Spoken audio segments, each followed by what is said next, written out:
Welcome to another Elite Online Design Training video. Today we'll be learning to add, edit, and remove products from VirtueMart shopping carts.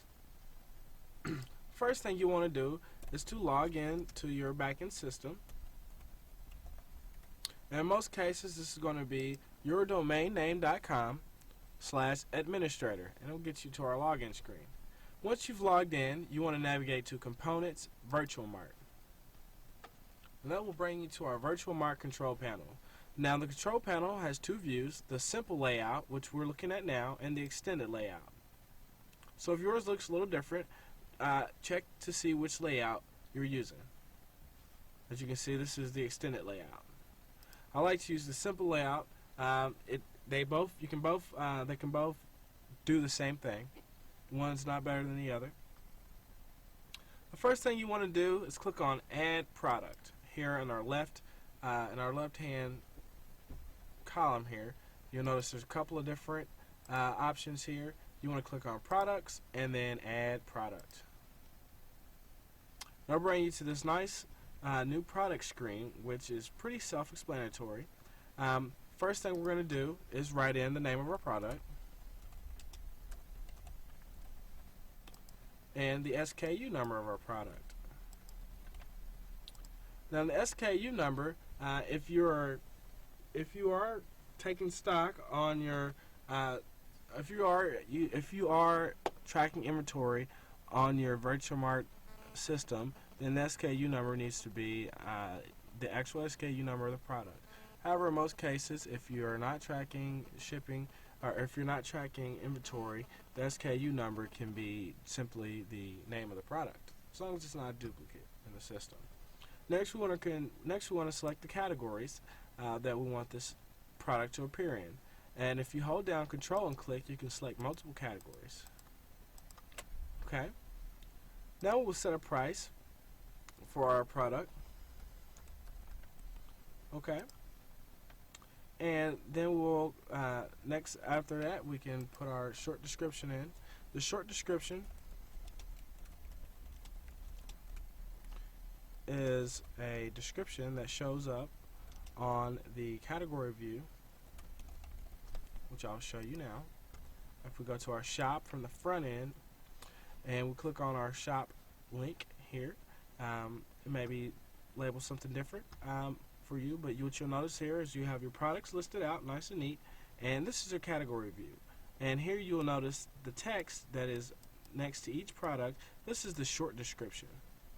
Now the product description, which you see here in our next category,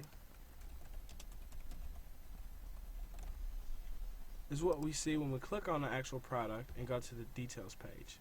You have bullet points, pictures, videos, a number of different things. It's going to put it right in this little box here, and that's going to be great because you can tell your clients, your customers, more about the product and what it does and how it's going to help make their lives easier.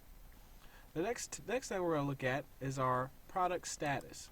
Here's where you get control how much of an item is in stock. If you are using VirtueMart to take stock and control inventory, then you will need to fill in this box here. The next important thing on here is our attributes list.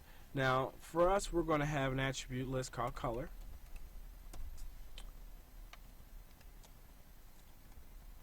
And we're going to add a couple of different options here. So let's set option red. Then we're going to click on New Property, and we're going to say blue. Okay. Now we can also change the price for these. On some occasions, you might have a large or a small item that might have a difference in price, and here you can set those additional prices.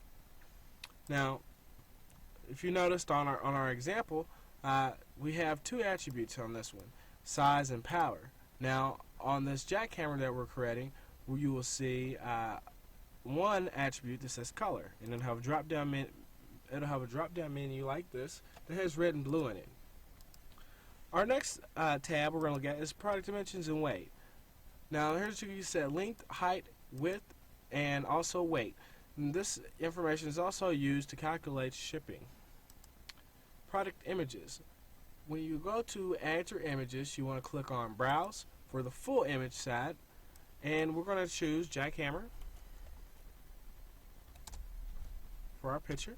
And what's going to do is, if you select the full image first, what's going to do is automatically create a thumbnail. So you don't have to create two images. It'll automatically create one thumbnail for you.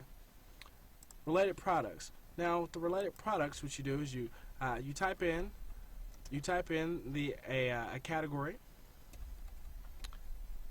and it'll search for products in that category and allow you to add them here. And once we save this, I'll show you what that looks like. So we're going to go ahead and save it now that we've added all the information to our product. And now we're going to go back here to our shop so we can check it out. Power Tools. Click on Power Tools. That's the category we put it in. And here we notice there's our jackhammer. Let's click on the jackhammer there. And we see our attributes. Quality blue, our color red or blue. Those are the attributes we added. The long description, which I added there, and also the price. And this price has taxes included. Those are settings you can also change. You may also be interested in these products. Well, this is where I typed in the category and was able to add in some additional products to kind of upsell my customer. Of course, there's your add to cart button for that, and your add to cart button for this. Now, that concludes our lesson for adding products. Next, we will talk about editing and removing products.